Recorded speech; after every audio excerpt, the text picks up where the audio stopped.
السلام عليكم ورحمة الله تعالى وبركاته داوداشة قيمها يقايها لو دلهانتي بميل كستو أجوكتان halkani waa telefishinka madaxa banaan ee Bulsho TV xaruntiisa guud ee magaalada Hargeysa daawadeel waxa la soo gaaray amitaan hadeero kala warwixii dalka iyo dibadda naga soo gaaray aan hawadeedii ka soo baahino warkana waxa uu diyaar u dila socotiin doona hadii Allah uu daleedmo aniga Cabdiraxmaan Abdullaahi Maxamed fantastiga qodobada habeenkan daawadeel wararkeena ugu doorka roona waxa kamid ah madaxweynaha Soomaaliland mudane Axmed Maxamed Maxamuud Silaaya ayaa maanta waxa uu xeer madaxweyne uu ku meelmariyay aasaaska guddiga hogaaminta diiwaangelinta muwaadiniinta reer Soomaaliland qaar ka mid ah xildhibaanada golaha wakiilada Soomaaliland ayaa wax laga xumaado ku tilmaamay dhacdadii ka dhacday magaalada Hargeysa iyagoo dhinaca kalena tacsiyo u diray xogayaha guud ee golaha wakiilada Soomaaliland oo ay ka tacsiyeeyeen dhacdadaasi gudoomiyaha gobolka Maroodijeex Maxamed Maxamuud Jeenyar ayaa waxa uu ciidamada ammaanka ee Soomaaliland uga mahad celiyay sidii ay uga howlgaleen falkii foosha xumaa ee ka dhacay magaalada Hargeysa afayeenka xisbiga mucaaradka wadani xildhibaan Ibraahim Mahdi Buuba ayaa waxa uu madaxweynaha Soomaaliland ugu baaqay inuu talaabo sharci ah ka qaado xubnaha ku jira xukuumaddiisa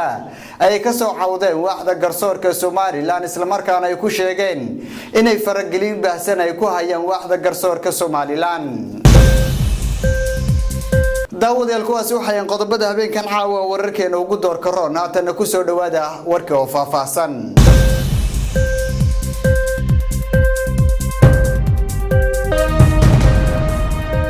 madaxweynaha Soomaaliland mudane Axmed Maxamed Maxamuud Silaaya ayaa waxa uu maanta xeer madaxweyne uu ku meelmariyay aasaaska guddiga hogaaminta diiwaangelinta muwaadiniinta reer Soomaaliland sidoo faahfaahinta warbixintaas uu nooga hayo wariyaha Cabdiraxmaan Cilmi Xirsi madaxweynaha Jamhuuriyadda Soomaaliland mudane Axmed Maxamed Maxamuud Silaaya waxa uu xeer madaxweyne sumaddiisa Jamhuuriyadda Soomaaliland madaxtooyada xeer madaxweyne 249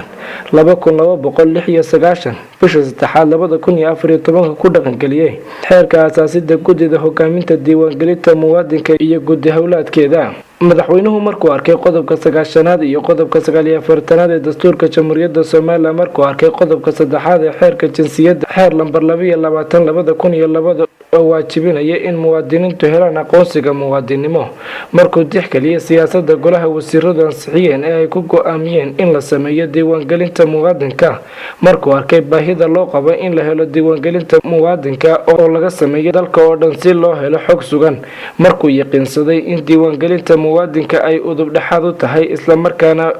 fududeynayso in la helo diiwaangelinta codbixiyaha oo u gogol xaadhaysa in la helo doorasho xor oo xalaal ah markuu xaqiiqsaday in ay tahay daruuri in la sugo muwaadiniinta reer Soomaaliland si loo xaqiijiyo in ay codeeyaan muwaadiniinta oo kaliya markuu garwaaqsaday in la dardargeliyo loona qabto hawsha diiwaangelinta muwaadinka si dhaqso ah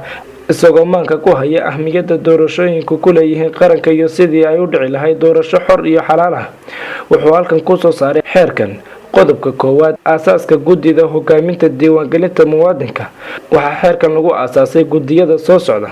guddiga hogaaminta diiwaangelinta muwaadinka oo ka kooban wasiirka wasaaradda arrimaha gudaha isla markaana noqon doona gudoomiyaha guddidaasi wasiirka wasaaradda madaxtooyada wasiirka wasaaradda gaashaandhigga wasiirka wasaaradda waxbarashada iyo tacliinta sare wasiirka wasaaradda arrimaha dibadda iyo iskaashiga caalamiga wasiirka wasaaradda boosaha iyo isgaarsiinta wasiirka wasaaradda qorsheynta qaranka qodobka labaad ujeedada guddiga hogaaminta diiwaangelinta muwaadinka ujeedada guddiga hogaaminta waa hogaaminta iyo kamidho dhalinta habka diiwaangelinta muwaadinka qodobka saddexaad xilka iyo waajibaadka guddiga hogaaminta diiwaangelinta muwaadinka xilka iyo waajibaadka guddiga hogaamintu waa 1 dejinta iyo xaqiijinta qorshayaasha diiwaangelinta muwaadinka 2 ansixinta qorshaha diiwaangelinta 3 xagidda iyo dabagalka guddi hawleedka lagu aasaasay qodobka koowaad ee xeerkan 4 ku talagalka bixinta caqabadaha laga yaabo in ay soo food saarto hawsha diiwaangelinta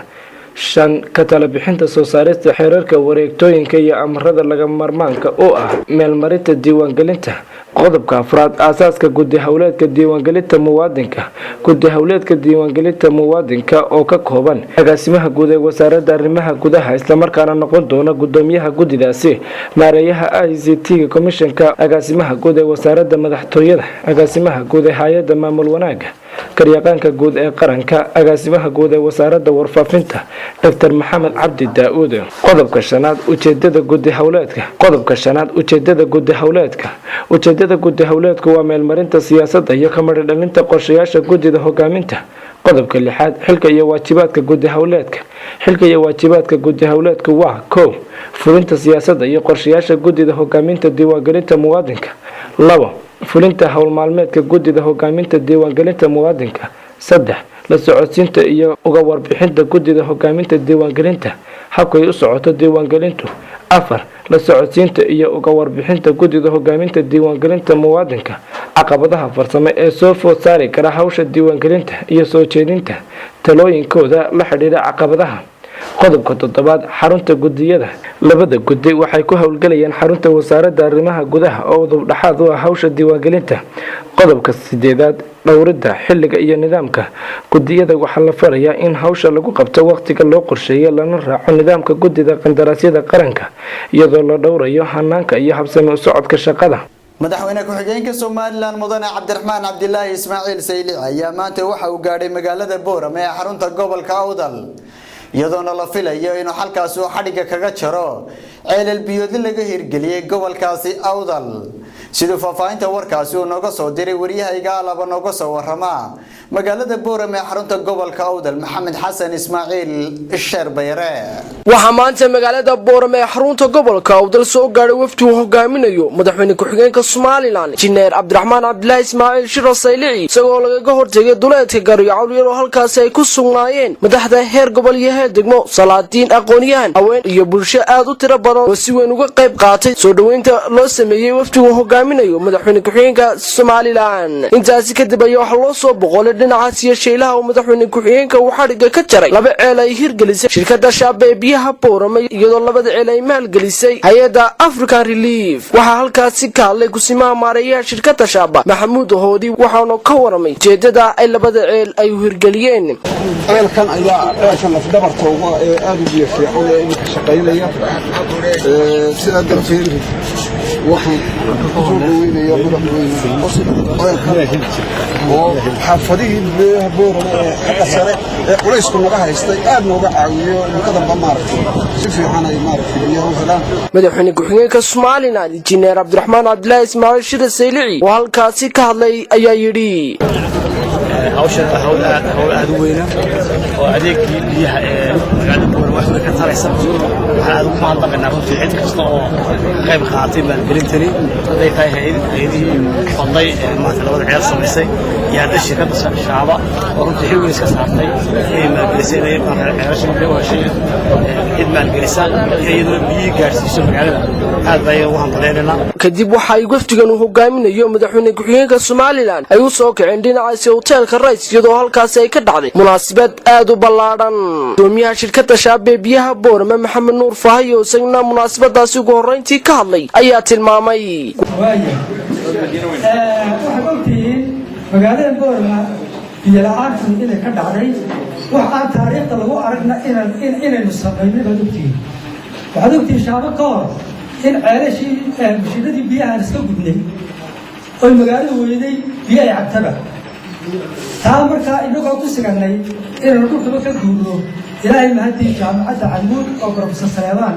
oo dhulka ahaa ayaa waxay inoogu yeeshay hay'adaha caalamka. waxaa kaloo yagnaalkaasi ka hadlay Professor Saleemaan Axmed Guuleed Suldaan Cabdiraxmaan Jaamac Dawal iyo Sheekh Cabdilaahi Sheekh Aljoor oo mahadnaq ballaaran u soo jeediyay shirkadda Shaabee ee biyaha Boorame. wasiirka biyaha iyo tamarta Soomaaliland Xuseen Axmed Cabdille wasiiru dowlaha wasaaradda maaliyadda Soomaaliland Cismaan Saxardiid Cadaani kusimaha barasaabka gobolka Awdal barasaabka ku-xigeenka mudane Cabdiraxmaan Nuur Sugaale duqa degmada Boorame Saleebaan Xasan Had iyo xildhibaan Axmed Yaasiin Sheekh Cali ayaa loo yagnaalkaasi ka hadlay ayaa waxay ka in xukuumadda Soomaaliland ay ka go'an tahay in horumar ay gaarsiiso dalkeeda iyo dadkeedaba shirkadda Shaabee ku hambaliyay sida ay bulshadeeda ugu shaqaynayso. madaxweyne ku-xigeenka Soomaaliland Injineer Cabdiraxmaan Cabdilaahi Ismaaciil Shiro Saylici oo ugu dambeyntii halkaasi ka hadlay ayaa waxdaladiisii ka mid ah in shirkadii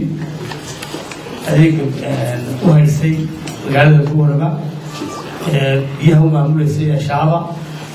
iyadoo maanta maalgelin badan samaysay aan ka soo qayb galno ama aan furno systemkii cusbaa ee biyogelinta ahaa ahaa koonfurta magaalada sistem ceelal cusub oo laga helay lagu soo xidhiyo magaalada runtii shirkadii asaaskeeda wax ku lahaa ama maanta dhismeeda wax ku lahaa ama kama mid ahay maanigu shareholderska shirkaddaa ka mid ahay aad baan ugu faraxsanahay maanta horumarka ay gaadhay waxaan qabaa yani adeega maanta shirkadda shaaba u hayso magaalada boorba way kaga nasiib badan tahay maanta magaalo kasta oo Somaliland iyo intaas ama dalal badan Afrikaanaba adeegyada helaan waxay kaga nasiib badan tahay waa adeega keliya ummadda cadaalad ugu shaqeeya si kastaba arrintu ahaatee shirkadda shaaba ee biyaha boorama ayaa waxay noqonaysaa mid ku guulaysatay inay bulshadeeda reer boorama ay ka xagabtirto baahida biyaha iyadoo dhinaca kalena ku guulaysatay inay biyo ballaadhin ay ka samayso guud ahaanba 4 xaafadood ay ka kooban tahay magaalada boorama waa maxamed xasan ismaashir bere telefishinka madaxa bannaan ee bulsha TV magaalada boorama afayeenka xisbiga mucaaradka wadani xildhibaan Ibraahim Mahdi Buuba ayaa waxa uu madaxweynaha Soomaaliland ugu baaqay inuu talaabo sharci ah uu ka qaado xubnaha ku jira xukuumaddiisa ay ka soo cawdeen waaxda garsoorka ee Soomaaliland sidoo faahfaahinta warkaasi uu noogu hayo wariyahayga Cabdiraxmaan Cilmi Xirsi oo isagu noo soo koobaya afayeenka xisbiga mucaaradka wadani ahna gudoomiyaha gudida joogtada ee golaha wakiilada Soomaaliland islamarkaana ah xildhibaan ka tirsan xildhibaanada aqalka golaha wakiilada Jamhuuriyadda Soomaaliland mudane Ibraahim Mahdi Buuba ayaa maanta wareysi khaas ah uu siinayay telefishinka madaxa bannaan ee bulsha TV waxa uu ka hadlay hadalkii ka soo yeedhay waaxda garsoorka Soomaaliland ee ay sheegeen in ay faragelin ku hayso xukuumadda Soomaaliland islamarkaana aanay hawshooda u madax bannaanayn waxaana uu Ibraahim Mahdi Buuba sheegay in faragelintaasi ay tahay mid cad oo jirta isagoo madaxweynaha ugu baaqay in uu wax ka qabto xubnaha xukuumaddiisa ku jira faragelinta qaawan kula jira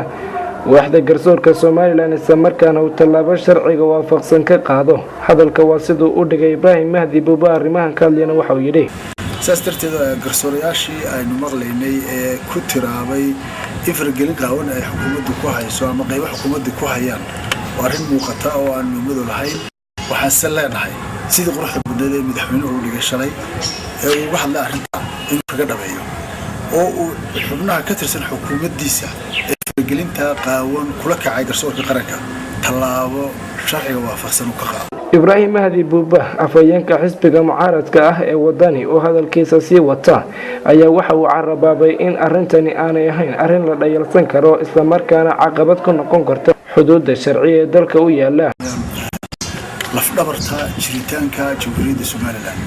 waaxinaad waxa kale ku xadgudubto waxa imanaysa sharciga oo la jibiyay iyo ka talow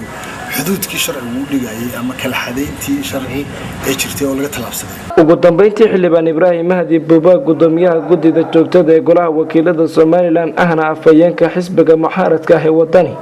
ayaa waxa uu xubnaha waaxda garsoor ku sheegtay in ay faragelinta ku hayaan ugu baaqay in ay arintaasi dhabarjab ku noqon karayso jiritaanka qarannimada Jamhuuriyadda Soomaaliland xubnaha kale ee hawsha ku jira faragelinta qaawan ku hayana waxaan xasuusinaynaa oo u sheegaynaa in ay dhaawac u geysanayaan jiritaankii iyo qadiyadda iyo qarannimada Soomaaliland marka ay arrin garsoorka ku jirta ama dacwad ha ahaato ama kiis wax doonto ha ahaatee ay faragelin ku sameeyaan waxa xukuumadda ka tirsan waxay dhabarjab ku noqon kartaa ama ay fool xumo ku noqon kartaa ama ay dhaawac soo gaarsiin kartaa jiritaankii Jamhuuriyadda Soomaaliland waxay dhaawac soo gaarsiin kartaa sharciga iyo nidaamkii waddanka u yaalay waxay dhaawac soo gaarsiin kartaa kalsoonidii beesha caalamka ku kalsooneyd garsoorkeena iyo international community intuba saas darteed waxaan leenahay arrinta aad geysanaysaan ma aha arrin dhib yar waa arrin aad iyo aad culayskeedana leh ka digtoonaada oo faraha kala baxa baanu leenahay cid kasta oo ku howlan faragelinta waaxda garsoorka ee Jamhuuriyadda Soomaaliland qaar ka mid ah xildhibaanada golaha wakiilada ee Soomaaliland ayaa wax laga xumaado ku tilmaamay dhacdadii ka dhacday magaalada Hargeysa caasimadda Soomaaliland iyagoo dhanka kalena tacsi u diray xogayaha guud ee golaha wakiilada ee Soomaaliland Cabdirasaaq Saciid ayaa loo ka tacsiyadeeyeen dhacdadaasi qaar ka mid ah xildhibaanada golaha wakiilada ee Soomaaliland oo maanta warfidiyeenada kula hadlayay xarunta golaha wakiilada ee Soomaaliland ayaa waxay ka hadleen dhacdadii maalintii shalay tolo ka dhacday magaalada Hargeysa oo iyada u gub ku ahayd dalka isla markaana argagax weyn gelisay dhammaan shacabka ku dhaqan magaalada Hargeysa kadib markii muwaadiniinad ganacsata oo reer Soomaaliland meedkeeda laga helay hoy ku yaala magaalada Hargeysa. inna lillahi wa inna ilayhi raaji'uun waxaanu aad iyo aad uga murugaysanahay haddaanu nahay golaha wakiilada Soomaaliland masiibada ku timi reer Siciid Ayaanle ama ummadda Soomaaliland soo wajahday dilka la dilay foosha xun ee lagu dilay Ruqayya Siciid Ayaanle aad iyo aad baan uga xunnahay waxaanu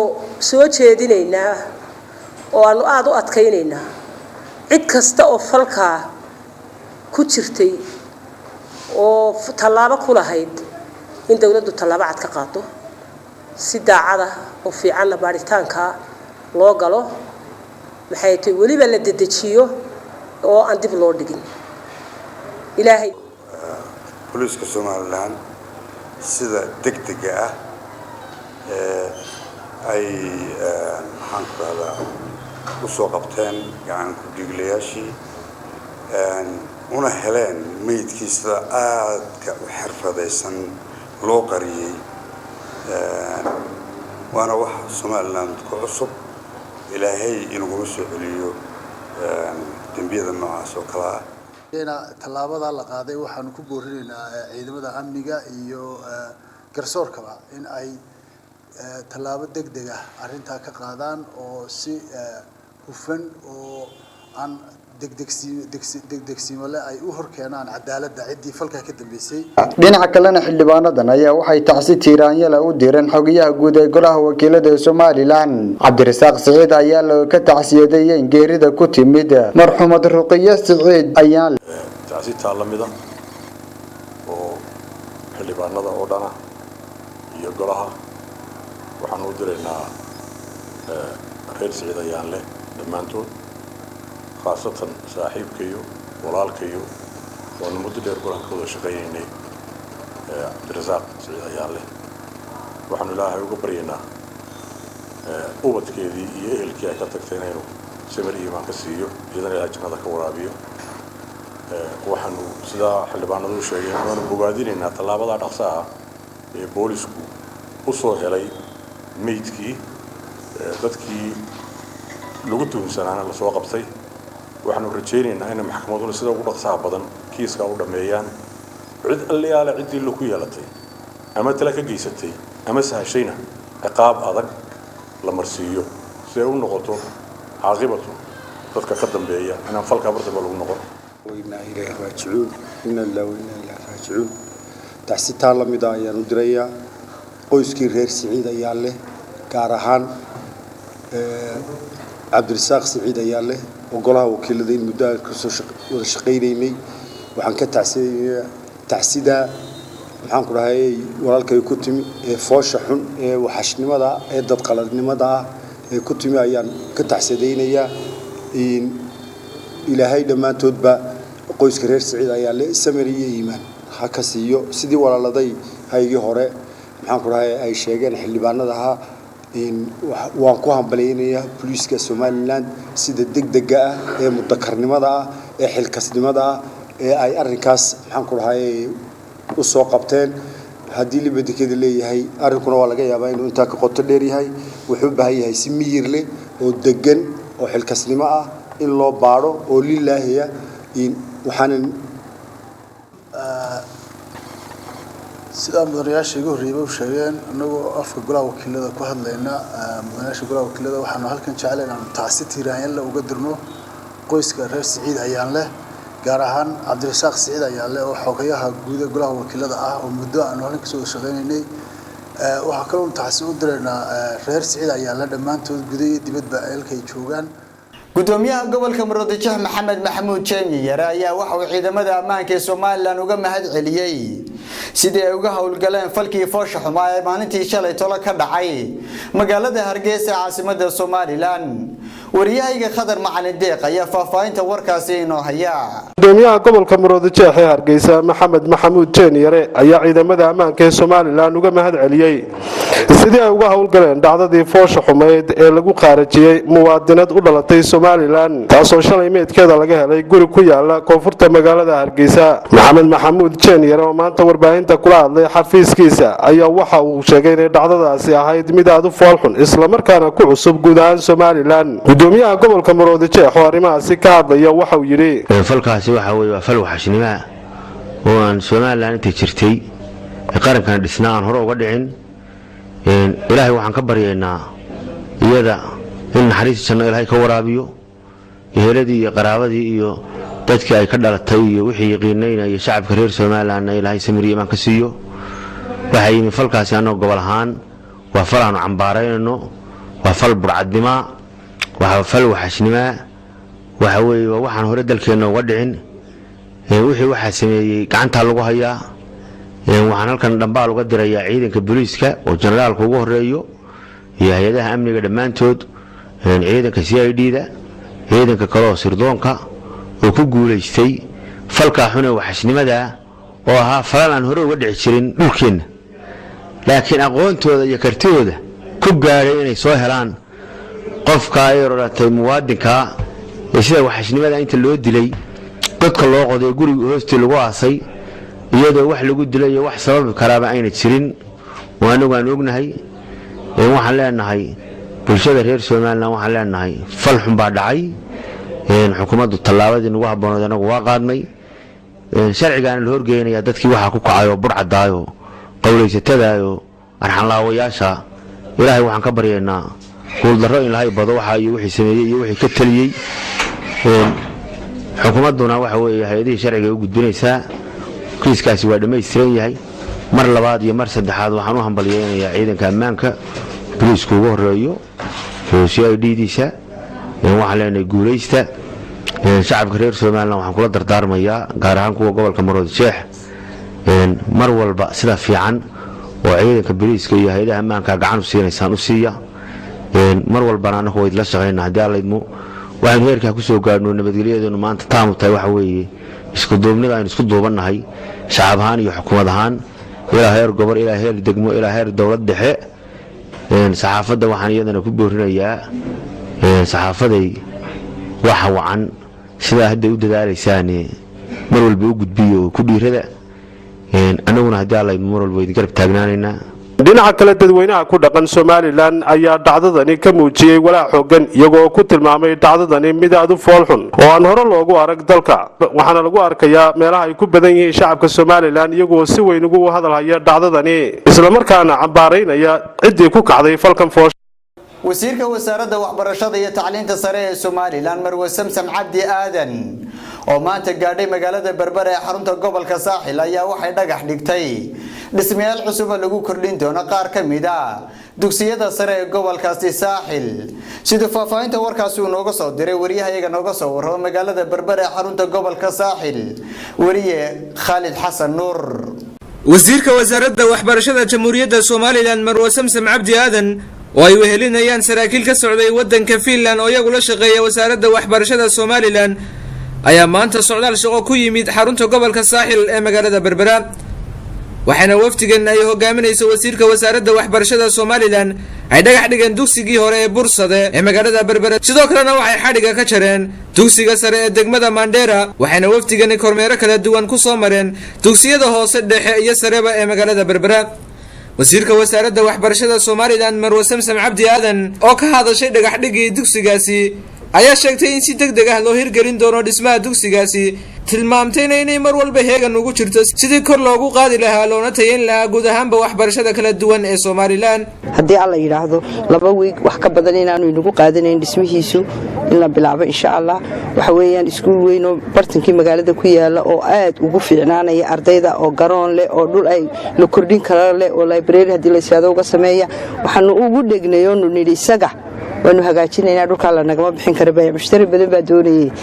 inuu iskuulkaas u noqdo ardayda meel ay kubadda ku ciyaaraan, meel basketball looga sameeyo, meel maamuluhu deganaado, meel waxbarashadooda lagu kordhin karo oo looga dhiso dabaqyadii uu ahaan jiray insha Allah.